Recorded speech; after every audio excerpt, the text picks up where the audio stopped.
الذين يأكلون الربا لا يقومون إلا كما يقوم الذي يتخبطه الشيطان من المس ذلك بأنهم قالوا إنما البيع مثل الربا وأحل الله البيع وحرم الربا فمن جاءه موعظة من ربه فانتهى فله ما سلف وأمره إلى الله ومن عاد فأولئك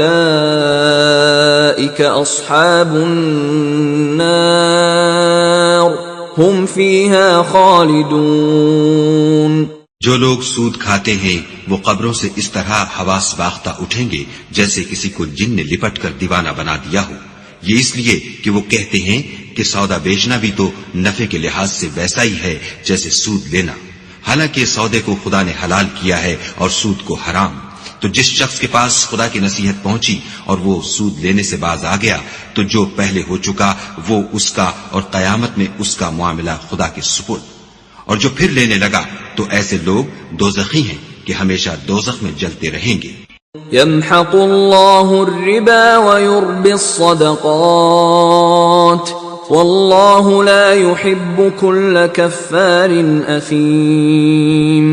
خدا سود کو نابود یعنی بے برکت کرتا اور خیرات کی برکت کو بڑھاتا ہے، اور خدا کسی ناشکرے گناہگار کو دوست نہیں رکھتا. ان الذين آمنوا وعملوا الصالحات واقاموا الصلاة وآتوا الزكاة لهم اجرهم عند ربهم ولا خوف عليهم ولا هم يحزنون. جو لوگ ایمان لائے اور نیک عمل کرتے اور نماز پڑھتے اور زکوٰۃ دیتے رہے ان کو ان کے کاموں کا صلہ خدا کے ہاں ملے گا، اور قیامت کے دن ان کو نہ کچھ خوف ہوگا اور نہ وہ غمناک ہوں گے.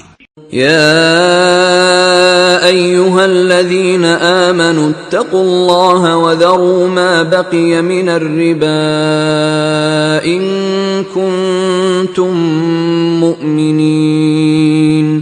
مومنو خدا سے ڈرو اور اگر ایمان رکھتے ہو تو جتنا سود باقی رہ گیا ہے اس کو چھوڑ دو.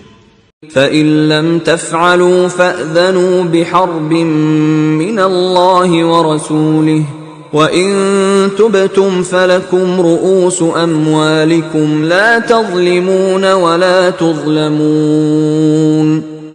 اگر ایسا نہ کرو گے تو خبردار ہو جاؤ کہ تم خدا اور رسول سے جنگ کرنے کے لیے تیار ہوتے ہو، اور اگر توبہ کر لو گے اور سود چھوڑ دو گے تو تم کو اپنی اصلی رقم لینے کا حق ہے جس میں نہ اوروں کا نقصان اور نہ تمہارا نقصان.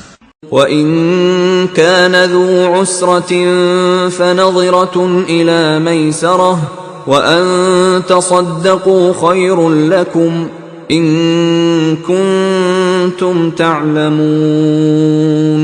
اور اگر قرض لینے والا تنگ دست ہو تو اسے کشائش کے حاصل ہونے تک مہلت دو، اور اگر زر قرض بخش دو تو وہ تمہارے لیے زیادہ اچھا ہے بشرطے کہ سمجھو.